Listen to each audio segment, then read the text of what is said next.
sekolah di SMA Negeri 1 Samarinda. Terima kasih atas kesempatannya. Ada dua pertanyaan penting yang saya ajukan kepada Pak Anies. Pertama, saya rasa ada gap antara pendidikan di luar Jawa, terutama di Kalimantan Timur, dengan di Jawa. Saya sadar akan hal ini ketika saya mengikuti lomba-lomba di nasional, ketika saya melihat klasemen juara umum OSN, FLS 2N, selalu Kalimantan Timur ataupun daerah-daerah di luar Jawa itu berada di bawah. Saya merasa, saya sudah tanya ke teman-teman saya yang di luar, di Jakarta, di Banten, memang ada gap. Di sana udah ada pelatihan yang berjenjang, sedangkan di sini tidak ada. Makanya pertanyaannya, bagaimana kebijakan Pak Anies yang konkret untuk menghilangkan gap ini, untuk menghilangkan gap pendidikan ini? Kedua juga soal transportasi umum, Pak Anies, tolong dijelaskan.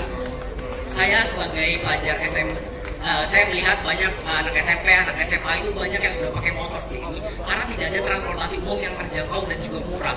Transportasi umum di sini itu sangat mahal, Pak Anies. Saya dari rumah saya Sambutan ke tempat sekolah saya 16 km itu harus membayar Gojek. Kalau Gojek itu 40.000, sedangkan saya kemarin di Jakarta menempuh dari Rawabelong ke 1.500. Maka dari itu tolong Pak Anies dijelaskan ini apa gitu transportasi umum pakai jam 5 udah berangkat Jakarta.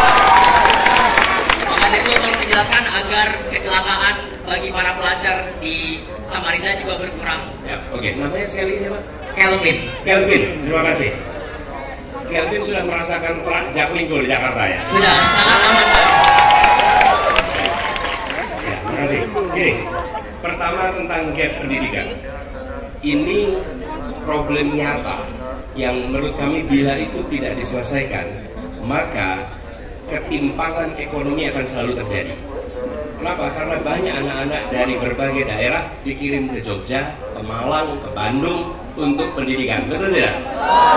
Dan saya mengalami, saya sekolah di Jogja, teman SMA saya dari berbagai provinsi di luar Jogja. Kenapa? Karena mereka untuk ingin masuk perguruan tinggi, SMA-nya masuk ke Jogja karena gapnya yang tinggi. Nah, kami nanti akan lakukan pemerataan ini, berbagai program. Misalnya, satu adalah pertukaran kepala sekolah. Oke, pertukaran kepala sekolah. Kepala sekolah dari sekolah-sekolah yang baik di Jawa bertukar dengan kepala sekolah yang ada di sini. Bisa wakilnya, bisa. Intinya apa? Supaya terjadi perpindahan pengalaman. Begitu ada kepala sekolah baru memimpin di sini, maka guru akan merasakan, oh begini ya sekolah baik itu dipimpinnya. Di sisi lain, kepala sekolah di sini dikirim ke sana untuk belajar bagaimana mengelola sebuah sekolah yang baik. Kunci dari pendidikan adalah kunci kemajuan. Satu adalah gurunya, dua kepala sekolah. Jadi kepala sekolahnya pertukaran. Yang kedua adalah peningkatan kemampuan gurunya dan diseriusi. Diseriusi artinya begini, di tempat-tempat yang kita pandang perlu ada dorongan peningkatan, kirimkan pelatih, kirimkan program, dan kemudian tingkatkan kompetensi itu. Kami akan lakukan itu di Kalimantan Timur supaya tidak perlu pergi-pergi nanti jauh. Oke. Yang ketiga, siapkan fasilitas belajar yang setara. Apa itu artinya? Misalnya begini, fasilitas internet, fasilitas perpustakaan, buku, sehingga ekosistem belajarnya tumbuh dengan baik, gitu ya. Yang kedua, soal transportasi umum. Ini yang hendak dibangun. Jadi kami melihat keluarga-keluarga itu uangnya habis untuk transportasi. Betul ya? Bensinnya mahal, kendaraan pribadinya juga harus kredit mahal. Kenapa? Ini problem besar di Republik ini. Berpuluh tahun negara hanya memikirkan bikin jalannya. Urusan kendaraannya diserahkan pada keluarga untuk menentukan. Betul tidak? Negara tidak menyiapkan transportasi umum. Transportasi umum itu seakan-akan bukan bagian dari tanggung jawab negara. Yang dibangun oleh negara itu hanya jalan saja. Sesudah itu silakan Anda kredit motor, silakan kredit mobil, saya beri subsidi untuk BBM-nya. Itu negara berpandangan begitu. Saya termasuk yang ingin merevisi pandangan itu.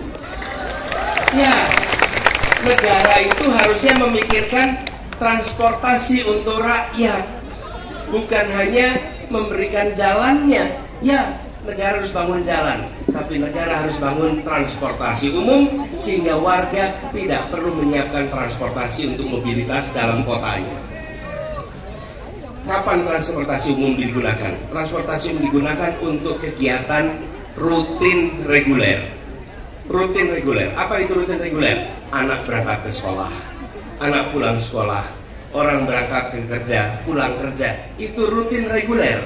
Kalau kegiatan leisure atau kegiatan hiburan, itu bisa menggunakan pribadi. Tapi untuk kegiatan rutin, andalkan fasilitas umum.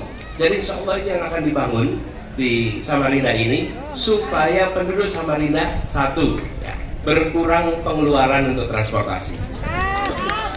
Yang kedua, yang tidak kalah penting, produktivitas meningkat. Kalau Anda naik kendaraan pribadi, maka sepanjang perjalanan Anda nggak bisa buka alat ini. Dengan Anda naik kendaraan umum, Anda tetap bisa produktif. Yang ketiga, yang tidak kalah penting, teman-teman, ini sering terlupakan. Transportasi umum itu memberikan perasaan kesetaraan. Kesetaraan. Kenapa? Karena di transportasi umum, siapa saja duduk di kursi yang sama, berdiri di tempat yang sama, antri yang sama, tiketnya sama. Anda datang ke bandara, bandara itu nggak setara. Kalau Anda punya bisnis kelas, Anda menikmati lounge. Iya, betul. Kalau Anda tidak punya bisnis kelas, Anda kelompok reguler. Iya, Pak. Betul tidak? Transportasi umum tidak ada bisnis, tidak ada ekonomi. Semuanya sama, antrinya sama, tiketnya sama, duduknya sama, berdirinya sama, haltenya sama. Inilah instrumen pembangun kesetaraan yang mempersatukan. Karena itu, kenapa kami bangun transportasi umum di Jakarta? Karena Jakarta itu berkelas-kelas. Berkelas-kelas. Office boy dengan CEO nggak pernah satu kendaraan. Office boy naiknya apa, CEO naiknya apa, betul tidak? Begitu pakai transportasi umum, mereka ngantri yang sama, berdiri yang sama. Untuk pertama kalinya office boy dan CEO bisa duduk berdampingan. Itulah yang kenapa kita gagas transportasi umum. Transportasi umum bukan hanya untuk memindahkan badan dari satu tempat ke tempat lain. Transportasi umum untuk membuat perasaan persatuan yang ada di sebuah masyarakat. Gitu kan? Ya, terima kasih.